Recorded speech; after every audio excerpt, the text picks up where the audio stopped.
Let's give them a big round of applause. Come on, kids. You can be louder than that. Come on, kids. Where are you? It's adults that are here. Listen, we have a great city, but we need a little work on our schools, right? And I want to thank Tim Cooper, who's been doing this year after year. Where's Tim? Where'd he go? Tim?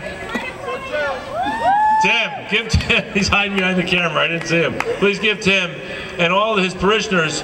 I saw Pastor Young is here. I want to thank everybody for coming out today.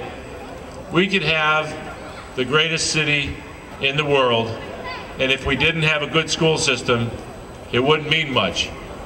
Because without a good school system, without taking care of the next generation, we're kind of a shallow people. And I want to work with each and every one of you to make sure our schools get better every year.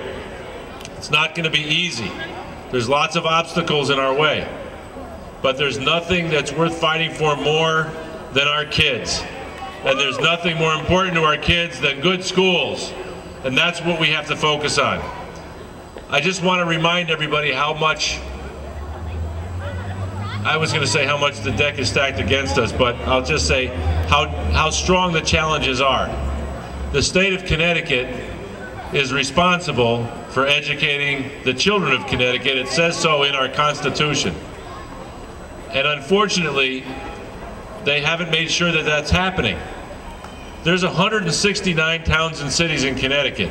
It's hard to believe a small state has so many towns and cities, right? But it has 169. Of those 169, about 30 of them can't afford to give their kids the quality education that they deserve. But that means there's 139 that are doing pretty good. The trick is, we got to get our legislature to wake up and understand that you can't have a system for 139 towns that isn't working for 30 towns and cities, because it's not working for us. We have sued the state of Connecticut 4 times. There have been 4 civil rights lawsuits against the state of Connecticut. And each time the Supreme Court has said, Horton versus Meskel, Sheff versus O'Neill, Johnson versus Rowland, and C-Jeff versus Rell. Notice there's 4 governors in there. Poor people in this state sued the governor 4 times because the system is not constitutional, it is not equal. We won every one of those lawsuits, and our schools are still not fixed. Now, the last lawsuit, the judges on the Supreme Court told the legislature, you've got to fix this situation once and for all. So we have a unique moment in time, a unique moment in history, where we can push the legislatures to make sure that equal is equal. It's hard to imagine, but this state of Connecticut thinks equal's not equal. Equal can only be equal. Equality for one is equality for all. And we don't have that in Connecticut, and we've got to work to change that, right? We've got to change that, and we will change that by working together as a stronger community. I'd like to ask everyone to keep the new Board of Education in their prayers as they try to complete the difficult tasks of building a budget and building a staff that's going to reform our schools. One thing I want to see out of our schools, and I'm asking you to support this, is parental choice. If you're living in Hartford, anybody here living in Hartford? One gentleman here. If you live in Hartford, you can pick the school your child's going to go to. Whatever public school you want, you can pick it. Now, why can't we do that here? Why can't we let parents pick the school they want to send their children to? We need that. We need that opportunity, because once we pick a school, then we're comfortable with it, and we'll fight for that school. I get a letter in the mail just like you, because I've had my 4th son now is in Bridgeport Public Schools. 2 have graduated and went on to college, and have graduated college. Now I have 2 younger ones. And I get a letter just like you that says you're a parent and your kid's going to this school, whether you like it or not. That's what you get.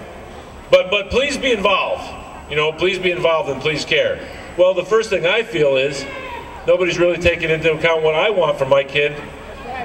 And I want to do, just like you want to do, the best for our kids. So parental choice of where your kid goes to school is a very important fundamental right, and we got to reclaim that right. And I hope you're all with me in doing that, and we all tell the new board that's what we want, okay? Parental choice, that's important. How many people like the school uniforms? Oh man, the parents are cheering the loudest, right? We love those uniforms, parents, we love them. We love them, those khaki pants and those light colored shirts. In the morning you get up, you don't have to think, right? You put those uniforms on, they're going to school, and you're going to learn. You're not going to worry about what you're wearing and what the other kid's wearing. You're going to worry about what the teacher's teaching you. And that's what we've got to do. So I want to say thank you for turning out. I know you had a great day today. I would have loved to have been with you for the whole event, but there's something called an election coming up, and they've got me running all over the place. But I want to thank you. You look great in your uniforms today, your March for Education. And I want to thank Tim Cooper and his church members for the leadership they've given to this effort for how many years now, Tim? 4 years now. And we're going to do it for 4 more, and then we're going to do it for 4 more, and then we're going to do it for 4 more until our kids have the pride and the dignity and the equality that every child deserves. Give yourselves another big round of applause. Thanks, everybody. Let's keep marching for our kids. Let's keep marching for education. Let's keep marching for Bridgeport. Thank you.